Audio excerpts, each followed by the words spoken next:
It's me, the movie virgin, here to present my monthly report.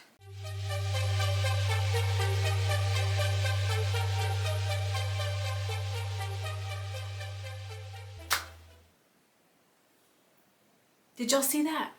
Did y'all see that title card? Come on, is that not the most badass thing you've ever seen? I can't handle it. So that title card is going to be what I put on all of my movie related videos. The title card was made by Jim at Video Faves, who also sent me a little something, so I'm going to show it to you now before we begin. So Jim at Video Faves is a graphic designer. You can find him on Instagram, and he reworks a lot of movie covers. He tries to present them in like this VHS style. It's really cool. He does all kinds of stuff and takes commissions. Anyway, let me show you what he sent me. He sent me an It Follows movie case that he designed. So it looks old. It's awesome, which is kind of appropriate since It Follows is like an ambiguous time period. So there's the side, and then here's the back. It looks really awesome, and so he puts them in these cases, and he also even puts a tape in here with his logo. People have asked me, well, what's on the tape? I don't know. I haven't put it in. I don't know. Is it It Follows? I didn't think to ask. It might just be like a random recycled tape. That's what I figured it was. Anyway, thanks to Jim at Video Faves. I recommend that you check out his page. He found me here because he's into Giallo as well. I mean, obviously you saw my title card. Love it. I love the Giallo community and like the horror community in general. It has been so fun making these videos because it's fun to talk to you guys and you get to know you guys. Y'all other special people with special interests. Okay, so let's get into what I watched in April. So first we watched Urban Legend from 1998. I have never seen it before. I've always wanted to because I love urban legends and Jared Leto or Leto or whatever, however the heck you say his name. Jared Leto? That sounds right. This movie was really good. It was awesome. You could have gone in any direction with this idea, and I think it definitely, I mean, it should have had a part 2, part 3. Really solid story, and I love the whole urban legends theme. I'm sure you already know, but it involves this group of like college students who are all getting killed in an urban legends style killing.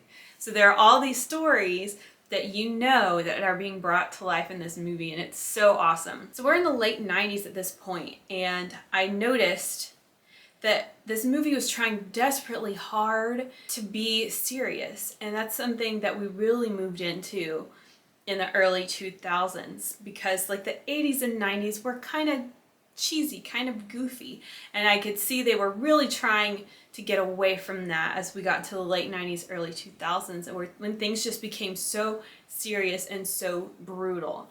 So with Urban Legend, I was expecting something a bit more fun and silly, but instead it was just very serious. Not that I have a problem with it.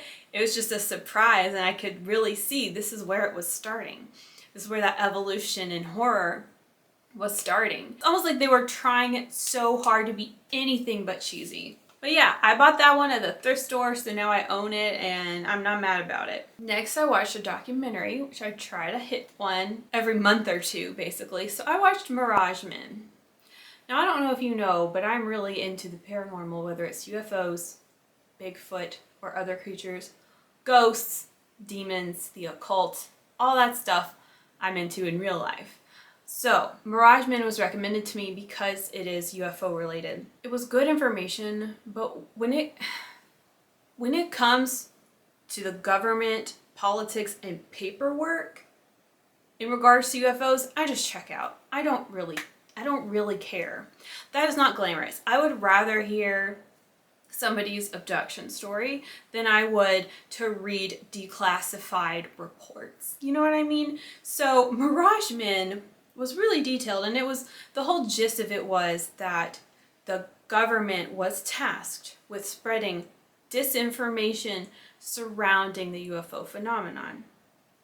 And I think that they presented a great case for that. But it wasn't like glamorous. It wasn't exciting. It was a lot of facts. And again, once it's about paperwork and like 3-letter organizations, I'm just like, whatever. Then I watched Sugar Hill. What motivated me to finally watch Sugar Hill was when I was in Orbit DVD in Asheville and I saw they had a copy there and I was like, why am I sitting on this? I need to watch it. It just keeps popping up in my life and I need to watch it. I've only seen 2 blaxploitation films so far, so Sugar Hill was my third and I loved it. It was so wholesome. It wasn't the flashiest or most exciting because it was wholesome. It was like a family film. You could watch this with your children. It has a PG rating, I believe, but it was so good. I loved the characters, I loved the cast, and I loved the whole story. I thought it was just a really fun time, and I definitely would own that movie. Oh yeah, I told myself I was gonna like talk about the year these movies came out and what the movie's about. So this came out in 1974, and it's about this lady who her boyfriend gets killed, and she decides to turn to black magic to enact revenge. Next, I rewatched Death Walks at Midnight from 1972 because I bought it on Blu-ray at Orbit DVD, and usually when I get a new disc, I like to watch it pretty quickly just to make sure it plays and, you know, revisit the film. Good as always. Next, I watched Trauma from 1980. This is a Giallo, and it's about these people that are vacationing in an isolated villa, and they all are getting killed one by one. It was so unmemorable. I barely even remember. I don't know what was going on with me when I was watching this. I mean, I thought it was fine. I can't really tell you anything else about it. Next, I watched that new Texas Chainsaw Massacre from this year, 2022. You have heard me complain before about the way this new generation of horror movies casts their characters. They're just bland and boring and look like everybody. It's nice that they look like everybody because we feel represented, yeah, but nobody is like memorable. I don't want to just come right out with it, but it wasn't good. And I guess I see why some people thought it was good, but it wasn't good. I was just like, what is this? It's kind of hard for me to explain why it wasn't good. I didn't like the characters. I guess the premise was cool, but it wasn't like fleshed out enough. And it just felt like a really hollow movie.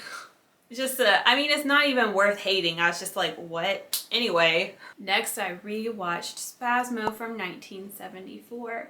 I watched it with my husband because we had bought a bottle of J&B, so we were like, we have to watch a Giallo while we try the J&B, and I decided to pick Spasmo because it's one that I knew was good. Because most of the time when my husband is watching a Giallo with me, it turns out to be a terrible one, so I wanted to pick one that I knew was good. He really liked Spasmo. I forgot it's a very subtle, slow burn. It slowly culminates into a dramatic ending, but I forgot how subtle it was, but I still really, really love Spasmo. Next, I watched The Redheaded Corpse from 1972. What the hell did I watch? This is starring Farley Granger, and he plays this artist who he's out and about, and this hippie gives him a mannequin. So Farley Granger takes this mannequin home and makes her pretty, and then she comes to life, but she's a huge slut and she cheats on him all the time. I don't know what this is. This was more like a erotic mannequin film than it was a Giallo. Next, I went for it. I watched Eli Roth's The Green Inferno. A lot of you guys have been suggesting it, and I like to throw in a disturbing movie, whatever that is anymore, into each month. So Green Inferno it was. I mean, I respect what Eli Roth is trying to do. I thought the movie was really good, and he just wants to push your buttons, you know, anything disgusting you could think of he put into this movie. But even so, it was really it was good. It was really good. I mean, it was well done, and I could tell that he created this movie to have a sort of a timeless feel to it. The soundtrack was very like generically cinematic. There's not a lot of pop culture inserted into the movie except for the cell phones. Yeah, I thought it was really good, and honestly, like the whole like plane crash and the aftermath was hilarious. I couldn't stop laughing. I mean, it was so good. It was an excellent homage to the original Italian cannibal films. And there's a lot you could get into, like in terms of deconstructing it, the symbolism and everything. One thing that particularly stuck out to me, when all the Americans were being taken in by the tribe was touching them, like touching all of them and touching their hair.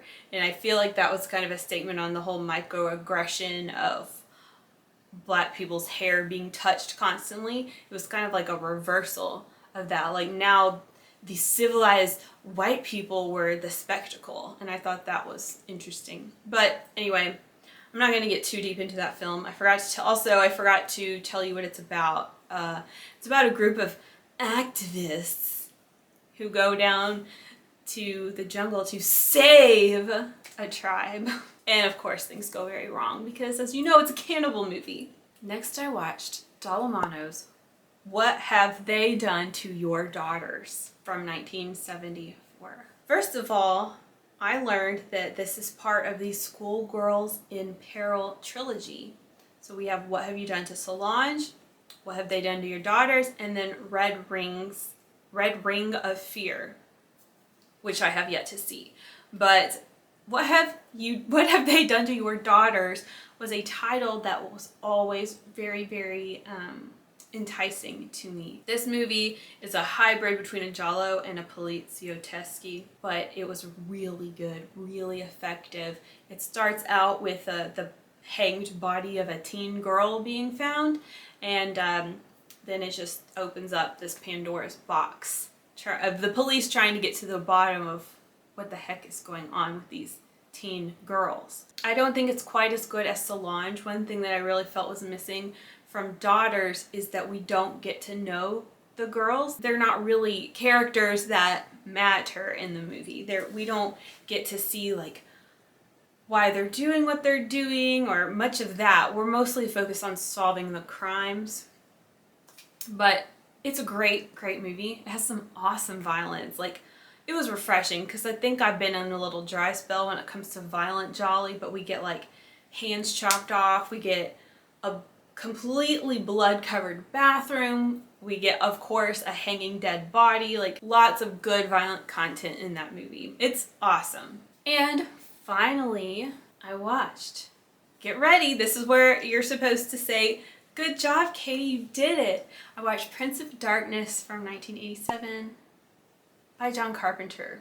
This movie is about all these smart people who are recruited to go investigate this ancient mystery. It's like a end of the world type of shit. It was a very slow but very atmospheric, quite minimalist, but still had some hard-hitting moments. I thought it was a really interesting movie, and I have read that it takes a few revisits for you to really appreciate it. So perhaps I need to watch Prince of Darkness again at some point. I don't know what I was expecting. I feel like people once told me this movie was funny. I'm not sure where it was funny, but it was good. I mean, it was cool. It was just super low-key, yeah, I guess. And that's everything that I watched in April. Kind of a slow month, but I tried. I think Giallo Realm going down didn't help with that. Rest in peace, Giallo Realm. If anyone needs to get some mourning off of their chest, please do so below. Also, just to clarify, nobody died. The channel got terminated. I feel like I'm just being the unofficial news spreader for that information. But anyway, thanks again to Jim from Video Faves on Instagram for my badass title card and my badass It Follows movie case. Let me know what you watched this month. What are you up to? What's going on? What's the hot gossip? And until next time, ciao for now.